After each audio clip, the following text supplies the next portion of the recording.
Hello everyone, I'm Sharpedo43 once again, bringing you all another Wi-Fi battle. This is just going to be another standard match, and my opponent for this battle is going to be PaPaSea, a YouTuber and streamer on Twitch. I think you guys already know that because I have shown a few battles with PaPaSea in the past. One of them was in Auras, and a couple of them were in Pokemon Sun and Moon, so this is basically going to be my first battle with him in Pokemon Ultra Sun and Ultra Moon, which is kind of interesting. This is a battle that I got from him when he was streaming on YouTube, actually, not on Twitch, and this was a pretty interesting battle in my opinion. I thought it was pretty good. Both of our teams were also pretty distinctive, so I figured, yeah, let's showcase this battle, because the outcome of this battle was actually, it was a passable in my opinion. So yeah, he's gonna lead off with, I think, the Tornadus-T, yeah, and I'm just gonna lead off with Swampert because, yeah, this is the only thing that can take a hit from this Tornadus-T, and I was afraid this would be the lead as well, so I figured, yeah, let's just go straight for the Stealth Rocks because I'm gonna need them. If I can't take more than 2 Hurricanes from this thing, I at least will have the rocks up, which will be very, very useful for the majority of this battle, because looking at his team, he also doesn't seem to have a Defogger unless Tornadus-T can actually get Defog now, because I still don't know what gets Defog in this game right now, honestly. So yeah, here I just go for Stealth Rocks. He goes straight into Tangrowth on the U-turn. I'm going to hard switch out because I don't want to stay in on Tangrowth. I'm going to go straight into Arcanine here, and he's actually going to predict my switch in here. But I figured after the Intimidate, I should be able to take this incoming Earthquake okay, right? From the looks of it, not really, just because it does over a quarter, which was not the damage I was expecting. I was expecting it to do just a little bit less than that, but it did quite an amount, despite the Intimidate, so I was like, damn, that is one powerful Tangrowth. I still don't even know the stats for Tangrowth in all honesty, so that's kind of something I thought I'd mention. But yeah, I'm going to go for Toxic right here on the predicted switch. He does send in a Azumarill, which is perfectly fine with me, because if this thing gets the belly drum off, I can at least put this thing on a timer so that, yeah, it'll be a +6, but it won't be able to sweep for too long. I was thinking of going for E-Speed here, predicting him to go for the belly drum, but I was like, you know what, maybe that's not a very, very good idea, so I'm going to just switch into Magearna here on the off chance he tries to go for an offensive move, and as you can see here, he tries to go for the Aqua Jet.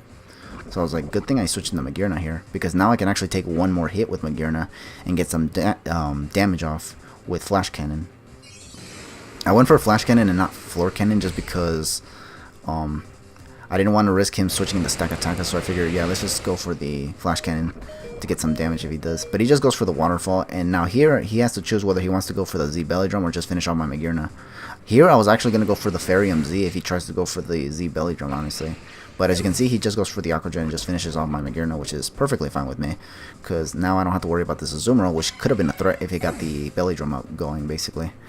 But now I'm just going to go straight into Swampert, and he's going to basically send out Tornadus again, which is, I mean, that's fine with me. As long as we're both matched up here, that's perfectly fine, because I'm still trying to get some damage on this thing.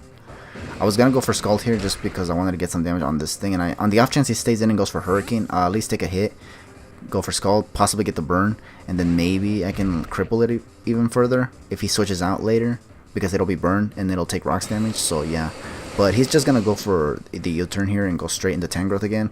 I went for Scald like I said, and I do get the burn, which is actually, it's okay. Like, it's not terrible, but it's not that great either. Like, I would have preferred Toxic on this Tangrowth over burn in all honesty, but burn's whatever. I'm going to hard switch into Powerade now, though, capitalizing the fact that I got the burn on this Tangrowth. And I'm going to try to go for Sleep Powder here, predicting him to switch into possibly Stack Attack or even the, just Stack Attack, because I think that's like the only thing that can deal with the Roserade in all honesty. Maybe even the Swallowed, but he actually stays in and goes for another Earthquake, so I was like, oh, I went into Roserade because if he went into Stack Attack predicting me to go back into Arcanine, I would have been in a big problem, because I can't really Toxic a Stack Attack in all honesty. Here I go for Sludge Bomb now. I do not want to risk him staying in again, and as you can see, he did try to stay in again, so I was like, okay, that's fine, because I don't have to worry about this Tangrowth anymore, because this Tangrowth could have been a big problem for my Sharpedo if it remained healthy and whatnot, if it remained in the battle for too long. So yeah, the bad news, I meant to say, not bottom line, the bad news is that now I have to send out, or he gets a free switch into Blacephalon, and now I have to switch out. And here, unfortunately for me, I actually have to literally sack something, because I have no switch-ins to this Blacephalon, and I just literally have to sack something. I decided to sack Arcanine just because I figured this thing is not going to be too useful in the long run. I kind of needed this thing mostly for the tank growth, on all honesty, and now that thing is gone, so I can just let this thing go if he tries to take something out, basically. He goes for a Shadow Ball here, which I think I could have lived it if it wasn't for that crit, but he got the crit anyway, so I was like, damn it. Because what I was going to try to go for here was Toxic, just to wither this thing down quickly. But I'm going to go into Sharpedo anyways, just to get the speed boost. And after the speed boost here, I'm just going to go straight for the Crunch just to take out this Blacephalon, because this Blacephalon is actually threatening if I don't take it out right now. He's actually going to go for Mind Blow on the Protect, which is actually kind of funny. But it honestly doesn't matter if he went for it or not, just because I would get the Protect here regardless. Would have been scary though if his Blacephalon actually had Substitute though, because then I would have been screwed straight up, honestly. Like, the scary thing about Sharpedo nowadays is that a lot of people love to run Substitute on their mons, and if I try to go for Protect, it can be very, very predictable to the point where they can actually capitalize and go for Substitute, which is actually really, really scary in all honesty. But yeah, now here he's going to go into Swalot, and I do have Psychic Fangs with the Sharpedo, but I don't think it's going to take out the Swalot, so I'm just going to go into Roserade right here. And he's going to go for Acid Spray. I thought he was going to go for Giga Drain. That was another reason I didn't want to just go for Psychic Fangs on Sharpedo, because if it survives, I can just go for Giga Drain, get a lot of HP back. I don't know if I can live it. I don't know how powerful Swalot is, so I didn't want to take my chances. So I go into Roserade, go for Hidden Power Ground just to get damage off. But then here I completely forgot that this thing gets can be a Figgy Berry. Because I think I remember looking a setup on Swalot, and I think I saw it with a Figgy Berry. I don't remember if it was a Figgy Berry or it was another berry, but it was something. But yeah, here I go into Salamence now after this thing took out my Roserade with another Acid Spray. And I'm just going to risk it for the biscuit once again and go straight for the Supersonic Sky Strike right here, because if this Swalot survives and starts going for stockpiles, it can just Acid Spray me to death and I won't be able to KO it, and he'll be reducing my Spadef in the long run to the point where I'm easily going to die to, what's it called, any move basically. So I figure, yeah, let's just go straight for the Z move. If he switches in the Stack Attacker, will then rip me, honestly. But he actually doesn't switch out, and he actually stays in. He probably didn't expect the Flyinium Z, but I did carry it on the Salamence. And now he's going to go into Stack Attacker, and I'm like, okay, now I can definitely switch out and go into Swampert now, because Swampert can definitely take rock moves from this thing if he tries to go for it. If he goes for Trick Room, it's not a big deal, because now I get the chance to take a hit.